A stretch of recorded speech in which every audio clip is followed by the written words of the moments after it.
All right, YouTube. I got my hat back on. A couple people mentioned that I hadn't worn my hat in a couple videos, and they didn't like my hairstyle. So I was going to talk about blade play, lock rock, lockup issues that you get in folding knives. Now, fixed blades, you're not going to have an issue. You break a handle, but you're not going to have these issues. So the thing with blade play and lock rock, you're eventually pretty much going to get it in most knives. So this, like I said, most important knife I have, it's the oil my father gave me. It's damn near 37 years old. I've had it for about that long. I got it when I was. You're not going to be able to hear it. I can feel it. There's blade play. There's back and forth, and there's blade play going this way. And what happens, what causes that is, I've carried this knife pretty much daily for a lot of years, and it's opened and it's closed, and the metal wears. And so with a lockback, and this is too small for me to really show you very well, and I like to keep my knives clean. So if you look in that right there, and you can see it, there's a little notch, and on this there's pretty much a little tooth that comes down. It just looks like that, and then there's it uses a back spring to maintain that. And what happens is you bring that up and it drops down in there. And this one hasn't developed any real perceivable blade play yet. But as you do that and you put tension either direction, backwards, forwards, on that knife, you're pushing those two pieces of metal together. Now, the triad lock is supposed to alleviate some of those issues that you have. So that one, I don't know. I haven't ever used one hard enough to use it as a judge. But the Spyderco is locked up pretty well. And I've had this 5 years, 6 years maybe. So the other type of knife that predominantly you're going to see is either a liner lock. You're either going to have a lock back or a liner lock or frame lock of some sorts. So that's basically your two types of lockup. I mean, there's some of those ones, it's the pull string, and then you have that compression lock that Spyderco started using. And my big thing is I want it to deploy quick. I don't care how long it takes me to fold it back up. So all these, axis locks. In every lock, every knife lock, you are eventually going to develop enough wear that's going to cause blade play if you use your knives. And you'll get blade play. Now, lockup issues. I actually explained this to a guy. I showed him on his knife. A knife lives in your pocket and it's a dirty place. It's full of lint and dirt, and you carry it and you get dirt and stuff in there. I like to keep my knives nice and clean because I want to avoid the problem this guy was having. So what was happening was his knife, he'd get it to here, and you can see, and it just wouldn't lock out, and it could slide right back open. And so when I looked at it, and I looked down in there, I was like, well, look at how much gunk you've got down in that notch. He goes, well, what's that matter? I was like, well, that lock tooth has got to go, so that little notch has got to be cleaned to allow that to go in. If you got enough gunk in there. So I took a toothpick and I cleaned most of it out just to get it. And I told him, he said, you know what, you need to just take some jet spray gum out, carburetor cleaner. It was a I can't remember what kind of knife it was, but it wasn't going to hurt the handle scales or anything. I said, but you get that cleaned out. And if you look, I like to keep mine even up in here. My knives stay fairly clean because I do not want to develop any issues where I know how sharp I keep my knives. I don't want it to fold on my finger. So I decided years ago that I didn't want to have issues with my lockup. So even with these, though, you are going to develop as that tooth, and it's a tooth or whatever you want, a key or whatever that goes in that notch, as it wears and the little notch that it goes in wears, you're going to develop perceivable where if you take it and you jiggle it back and forth, you're going to feel that knife move. So with lockbacks, that's the issue you have. And compression axis locks, I don't care what you got. You have two pieces of metal, they're marrying up, they're slamming together with force, if you know, and you're gonna eventually develop a little bit of play.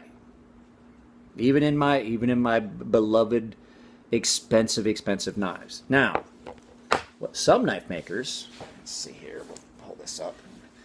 If you look, you can see David Deng on his Horizon series has put it into where you really can't see it, but there is, you can kind of see it there. There's a little piece of metal, and then what that is it allows you to have a piece, and he actually sends you a free one when you order these, There's a little piece in there of steel so that the titanium's not coming up against it and it's not deforming and you're not going to develop the blade play as quickly.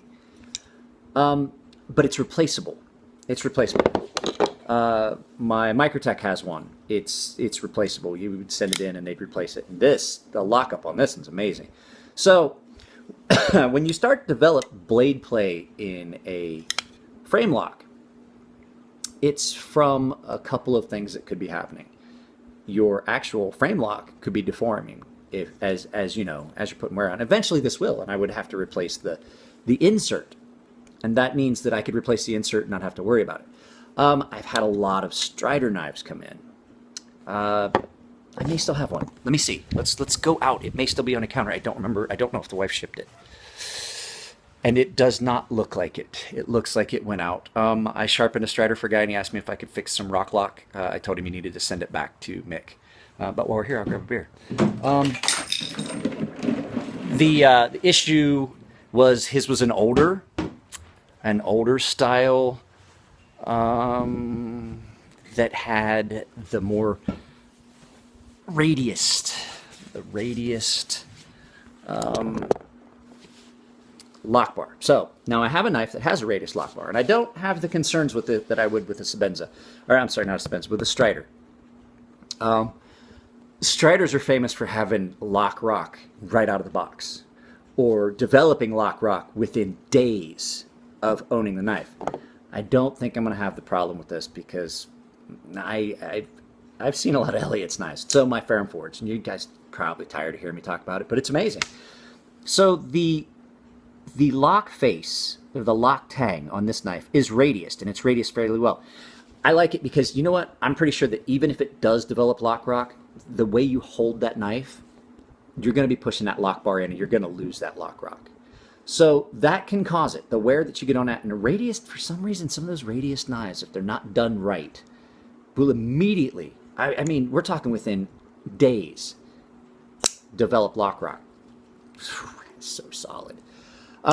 This one is radiused. It's radiused at a fairly round,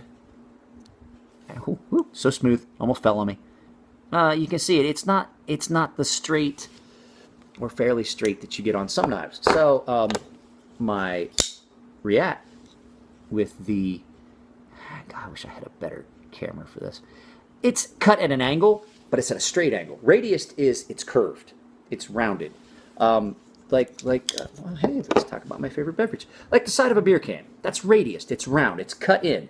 So basically, you've removed metal on a round, and it's because I believe, if I've seen from the videos, I saw Chris doing it, that they cut their lock tang on a belt grinder and cut that angle on a belt grinder. And it's round. It has its benefits. It's a steeper angle. There's more purchase as it wears. There's less to wear. The lock bar doesn't have to go in as far. But, you know, some knives have issues. Some of the issues that I see when I look at the Striders is it appears that only a small portion of that face is making contact. And it's just a little point as opposed to some other knives that there's a lot more surface contact to prevent that. But knife makers that are using inserts, it's a smart thing because you can replace the insert. It's a lot easier than trying to... Strider's solution when you send a Strider knife, and I've seen them come back, is the... here we go. This does not have an internal stop pin. Elliott's knife has an internal stop pin right there. That's what stops the blade. That rounded area that you see right here next to my middle finger, my social finger, goes up in there, and that's what stops the blade. Makes contact with that stop pin that's screwed in right here across the pivot, and there's nothing on a blade. I do like the nice, clean, smooth blade with no thumb stud, basically. This one has an external stop. These are not thumb studs, per se. These are blade stops, and they come up and they make contact here. Eventually there is going to be wear between these 2 points striking. And I'm going to have to send it back because it's going to develop play and lock rock. I've flipped this lot. I don't know how long it's going to take. This you want to talk about a knife that's built like a tank. Is built like a tank. But when you start developing blade play, you could have problems with your blade stops or deformation on your lock bar.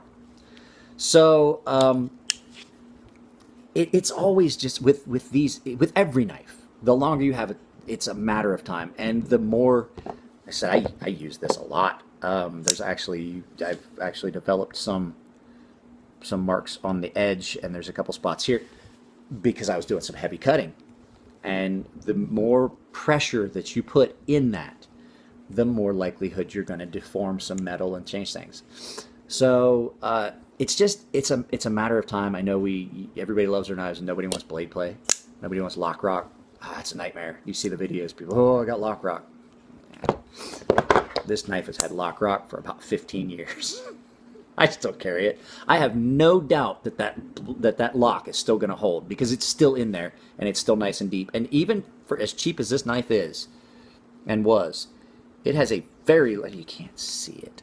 It has a very large groove for that to drop into. And I've seen it from a different angle. It's a pretty large key or tooth or whatever you want to call it that's on there. I don't think this is going to fail. It's just, it's worn over the last years. Dave's knife has an internal stop pin. You can hear how that snaps open. That's M390 steel snapping open onto, I'm not sure what his stop pin's made out of. Eventually, I'm going to have to replace that stop pin. That's what that snap you're hearing, that's not the lock engaging. That's the blade stopping against that piece of metal. M390 steel is incredibly hard, and it's snapping up against another piece of metal. One of them is going to have to give. I'm pretty sure it's going to be the stop pin. But that's the nice thing when you talk about, let's go to this. Elliot replaced this. Not replaced, I'm sorry. Elliot repaired this for me. I have no way to take this knife apart. There's no screws. I can change. I do like the fact that I can change if I decide I want to carry this left-handed in my left pocket. I can change this to any four corners of the blade. However, there is no way to take this knife apart and repair it, or maintenance it, or do any of that. Basically, if this knife breaks, I have to buy a new one. I can't get to the bushings to clean them up. I can't do any of that. This one, I could do it myself. I have the tools to do it. I'm not going to. And not until I get with Elliot, I want to see exactly how he takes it apart and how he puts it back together. Because I'm looking at this and I'm thinking that I would try to take a screw out and it would just spin. I'm thinking that this entire stop pin would spin if I tried to do it. And the same here. There's two screws on either side of that standoff. I would imagine that I don't want to mess with it. Elliot knows these knives, and he's 15 minutes away. I will ask him. I will defer to the specialist. I've taken this one apart. I've said it in videos that I've taken this one apart. When you take a knife apart, you better pay attention. Bearings on this only go in one way. You can actually cause problems, besides lock rock and things like that, where it's not going to be centered if you don't put the bearings in on this one right. And I know I've digressed from the lock rock issue. You can, I did forget because, like I said, I drink and I'm a dummy. You can actually cause your knife one of these, like the same as this, because I was touching on, gunk and dirt. External stop pins, it's a lot harder. If you're not taking care of your knives, and at least keeping them, I'm not saying take them apart. I'm not at all, because there's a lot of people, especially if you've got an IKBS, if they're not the captured IKBS. I made that mistake one time. We'll talk about that in another video. That's a nightmare. 32 little bearings rolling around all over my table, and I didn't know where they went. And I think, if I remember right, they were the ceramics, and I couldn't even use a magnet. And I had to corral them. At any rate, if you look, if you get, like your pocket's a dirty place, and work is a dirty place, and I work with this. If you get grunge and nastiness in there, there's a chance it may fail to lock up, just because you're putting something in that. Now, having something in there is not going to induce lock rock. It won't. If anything, it will. Your knife would snap, and then it would pop back. In flippers, it would snap open and then maybe pop back shut a little, or if it would be bad, it would bounce back on your finger. So just check them every couple days, because you can run into problems with that. Knife construction. Some knives are user-friendly. Dave Deng puts these knives together. I've had this knife apart several times because it took so long to sharpen it. I got grit down in the pivot, and you could just hear it. It's got ceramic bearings. It's incredibly smooth. It has a ceramic detent and ceramic bearings, and the only knife that I've got that is as smooth currently as this is my NTAC. And it wasn't at first because it needed a little bit of break-in. Every bit is smooth. Every bit is smooth opening. It doesn't do that. You have to kind of jiggle it a little bit. This one, you kind of have to be careful. It will do that. And this one, while it's not as smooth to open, will try to take your fingers off. Construction of a knife that is user-friendly. I can take one T6 and take this entire knife apart, clean it, put the bearings back in, put it back together, and experience no problems. Everything's perfectly centered, and everything will work exactly the way you want it to every time. I've even put the pivot in back. I put the pivot the other way one time, and I was like, wait, I like to have this part, the carbon fiber side, so that this is the threaded post, and it comes out real easy, and then the actual pivot stays in, and I take it out, and I can just take it apart that way. This knife, not so much. I've taken it apart and had to several times put it back together and tighten it in a different pattern to get the blade to stay centered. But Microtech will tell you not to take your knife apart. They will tell you all day and all night, you got to send them. I do not like having to send my knife back to anyone when I am perfectly capable. So what you get in a more expensive knife, you're not going to get in a cheaper knife. It's amazing. It is an amazing knife. However, I cannot take this knife apart and maintenance it. If I tried to take it apart, I'd have to buy another one. So just a little bit, maintenance of your knives is very important, not just from the lock rocks. If it doesn't lock out and you're doing something, that knife closes on your hand, and if it's sharp like I keep mine, you're going to the hospital. There's just no way around it. You were going to the hospital. No, I didn't drink that whole thing while we were in the kitchen. Let's see. Anything else? What's going on? I was going to... Proud Daddy video. Picked video of my daughter. My daughter was pretty nervous. She did her first solo in front of a paying crowd, and she nailed it.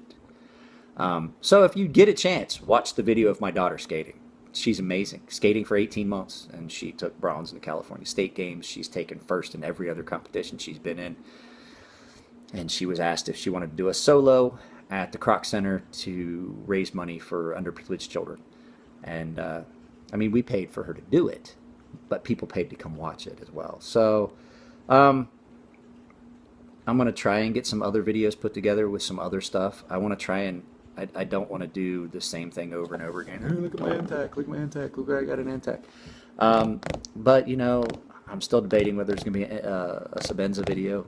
I am going to get that young man that had the fake Sebenza. It was a Sebenza 25, and I could tell by blade grind, I could tell by material, I could tell by some of the obvious things. I'm going to make contact with him, and I'm going to do a side-by-side comparison of my Sebenza 25 that's a bona fide Sebenza 25 and his Sebenza 25. And I'm not going to lie to you, it's close. It will be close. It will be a close comparison. So we'll do that. I am going to do that. That's going to be the video I do because I want to. Some of these counterfeits are so good that it's so hard to tell that if you don't know what to look for, you're not going to. So it's 20 minutes, man. That's a long one. Yeah, I think I'm gonna cut it off here. Basically, like I said, knife maintenance can help prevent some of things, but if you're getting lock rock, it's going to be a symptom of the fact that you love your knife and you use it. Some things can be taken care of by simply sending it back. If the knife has a removable, if it has removable parts, it's going to be a lot easier to take care of. As much as I like Microtex, I hate the fact that most people can't do anything about it at home because, you know, the tools are expensive. The tools to take this knife apart are almost as expensive as most knives. So, all right, I'm going to get off of here, YouTube. You guys have a good evening. I'm going to think of some videos that I can put up because I actually do enjoy this. I enjoy this a lot. It's, I'm going to use a big SAT word. It's cathartic. It allows me something to do after a long day that burns off some of that random chaotic energy that I have, because if you knew where I worked and what I have to deal with on a daily basis, you'd understand why there's chaotic energy going on in my head that you just sometimes think that you want to hear the sound of breaking glass. And this gives me an avenue to alleviate some of that. So I appreciate it. Like I said, even if no one ever watches these, I'm enjoying it. So cheers. Have a good evening.